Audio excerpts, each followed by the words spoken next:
Murid-murid kelas tingkatan 1.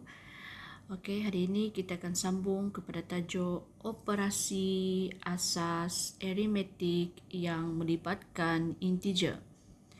Dalam persoalan ini nanti, anda akan belajar mempelajari bagaimana anda nak menambah dan menolak integer. Di mana anda untuk standard pembelajaran, anda perlu menambah dan menolak integer menggunakan garis nombor seperti mana yang telah anda belajar sebelum ini. Okey, atau dengan kaedah yang lain yang lebih sesuai. Pada masa itu juga, anda akan mempelajari bagaimana membuat generalisasi tentang penambahan dan penolakan integer. Lihat kepada nota yang telah dinyatakan. Okey, dalam penambahan, untuk integer positif diwakili pergerakannya ke sebelah kanan. Seperti dalam garis nombor yang terdapat di hadapan anda ini. Okey, dalam garis nombor ini, penambahan integer positif akan pergi ke sebelah kanan. Okey, kalau integer negatif dalam penambahan integer, okey, pergerakan dia akan ke sebelah kiri. Okey, ini gambar rajah dia. Untuk penolakan pula, okey, integer positif diwakili pergerakan ke sebelah kiri. Maksud dia, kalau nombor integer yang negatif, okey, integer negatif akan berlakunya penolakan. Negatif berlaku dengan negatif, penolakan dia akan ke sebelah kanan. Okey, seperti yang lihat bawah ni, penolakan integer negatif. Bagi integer positif pula, penolakan dia akan di sebelah kiri. Okey, terbalik. Kalau lihat integer positif sebelah kanan dalam penambahan, kalau penolakan integer positif di sebelah kiri. Bagi integer negatif penambahan, dia di sebelah kiri. Okey, integer negatif untuk penolakan di sebelah kanan. Mari kita lihat contoh-contoh soalan. Sebelum kita lihat kepada contoh yang pertama, kita lihat dahulu peraturan. Okay. Peraturan bagi operasi penambahan dan penolakan melibatkan 2 atau 3 integer. Okay, dalam peraturan ini, anda semua mesti tahu bagaimanakah gabungan positif dan negatif dan apakah hasil yang anda akan lihat. Okey. So, peraturan yang pertama. Okey, peraturan yang pertama, positif akan bergabung dengan positif akan menjadi positif. Okey. Peraturan yang kedua, positif apabila bertemu dengan negatif akan menghasilkan negatif. Baiklah, murid-murid. Okey, bagi peraturan yang ketiga, negatif bertemu dengan negatif akan menjadi positif. Okey, positif. Positif. Dan yang terakhir, negatif. Okey, negatif bertemu dengan positif akan menghasilkan negatif. Okey. Ini adalah peraturan yang perlu anda tahu. Okey. Seperti mana yang lihat peraturan yang pertama. Okey, lihat kepada peraturan yang pertama. Positif akan menghasilkan positif. Peraturan yang kedua, positif negatif akan menghasilkan negatif. Peraturan yang ketiga, negatif akan menghasilkan positif. Dan peraturan yang keempat, negatif dan positif akan menghasilkan negatif. Okey. Ingat saja kepada 4 peraturan yang penting dalam operasi penambahan dan penolakan melibatkan 2 atau 3 integer. Okey, murid-murid, mari kita lihat kepada contoh 1. di mana soalan A merupakan A tambah dengan positif 3. So, untuk langkah yang pertama, anda kena pasti peraturan operasi penambahan dan penolakan di mana positif dan positif. Apakah hasilnya? Di mana 8. Kita tengok dulu di tengah-tengah ni. Positif dan positif.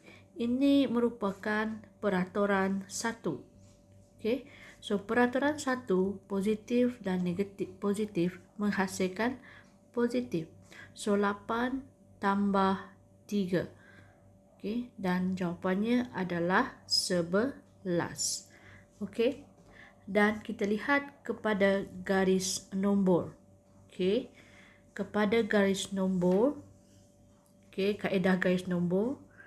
Dalam kaedah garis nombor, pastikan anda letak nombor 8. Disebabkan soalan bermula pada nombor 8, diikuti oleh nombor 9, nombor 10, nombor 11 dan nombor 12. So sekarang 8, sekarang ini soalan dia kata 8 tambah 3. So 8, tengok 8 bermula daripada 8 akan pergi ke 3. So 1, 2, 3. Dia akan bermula dari sini. 1, 2, 3.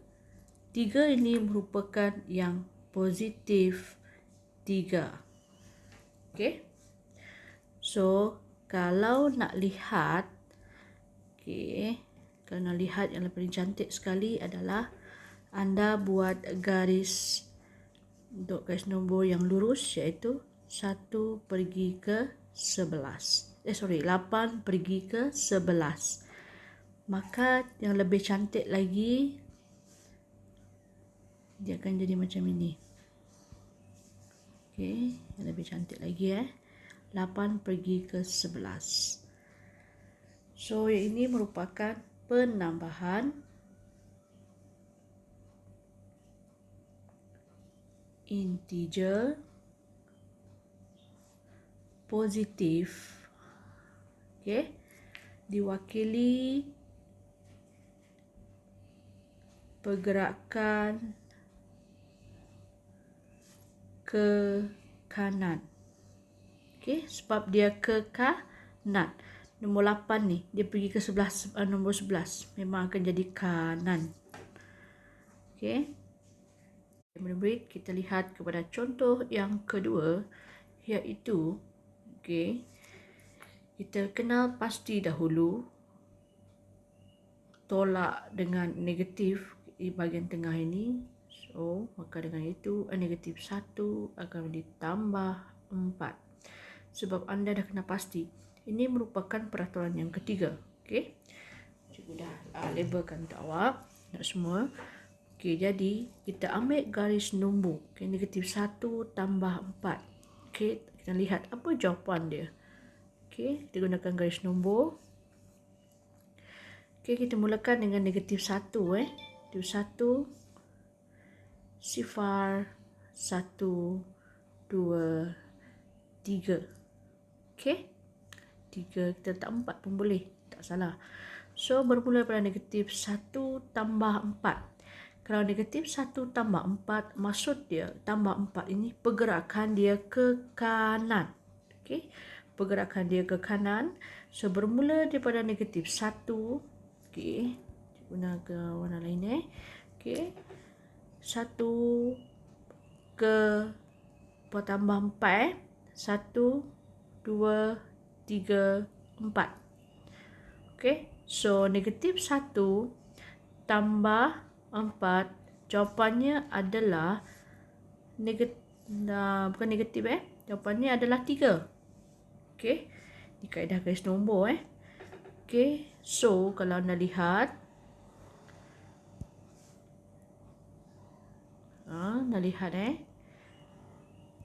dia akan bergerak negatif 1 macam ni negatif 1 akan bergerak terus ke 3.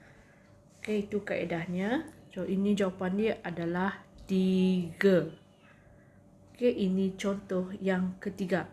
Di mana ini dua-dua contoh ini merupakan kaedah garis nombor.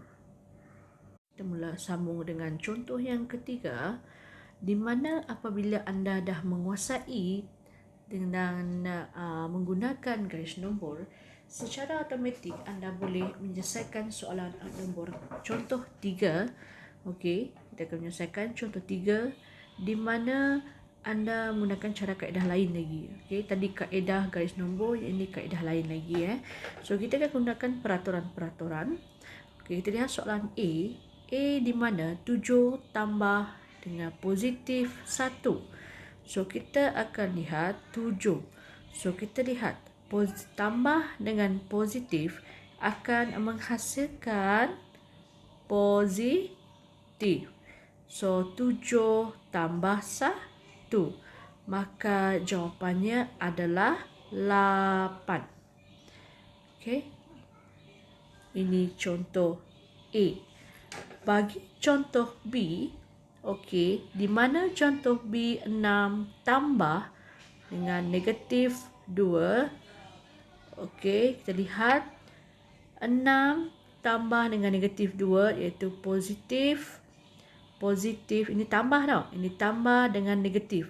Maksud dia akan menjadi apa? Tolak 2. So, 6 tolak 2 adalah 4. Okey.